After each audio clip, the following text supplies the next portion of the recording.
चुनांचे बड़ी तेजी से हो रहा है। आज साद रिजवी साहब को अदालत ने जो एक आपके अदालत थी उसने बड़ा जलील किया हुकूमत को, और इस हुकूमत ने एक ऐसी तंजीम को जो तहरीक लब्बैक पाकिस्तान, जो सॉफ्ट लोग हैं, जो नामूस रिसालत के लिए निकलते हैं, जिनका काम तोड़ फोड़ नहीं है, हर किस्म के लोग आ जाते हैं जब जेल से जुलूस होते हैं। ये ज़रूरी नहीं है कि उनमें वो लोग शामिल थे या नहीं थे। अब कहने का मतलब ये है कि आप उन लोगों को पकड़ें जो कानून और आइन की धज्जियां भी करते हैं, ज़रूर पकड़ें, लेकिन आप पूरी की पूरी तंजीम को कलअदम करार दे दें।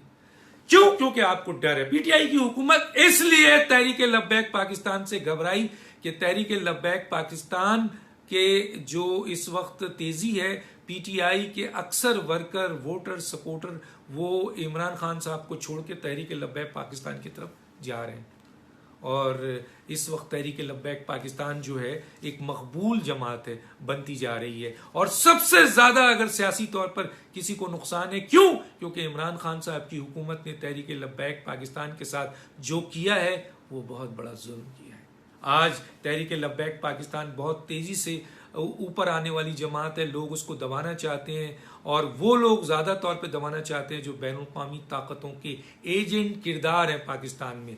चुनांचे इस वक्त साद रिजवी साहब के बारे में जो अदालत ने रिमार्क दिया, हुकूमत को शर्म आनी चाहिए कि एक ऐसा शख्स जो अभी वो दौर भी नहीं आया, वो वक्त भी नहीं आया, उसको गिरफ्तार कर लिया, अंदर रहा, तोड़ फोड़ में उसको डाल दिया, नुक्से अमन में डाल दिया। अब भी उसकी चाह रहे थे नजरबंदी के उसको निकालेंगे तो जनाब मुल्क में जो है वो अफरा तफरी हो जाएगी। अरे यार, मुल्क को बेचा जा रहा है, यहाँ सकूत कश्मीर हो रहा है, सी पैक बंद हो रहा है, एटमी हथियारों को बंद करने की कोशिश हो रही है, आपके खत्म नबूवत के खिलाफ 4 दफा साजिश करने की कोशिश की गई है। वो मुल्क के लिए दहशतगर्द नहीं है, ये मुल्क के लिए दहशतगर्द है।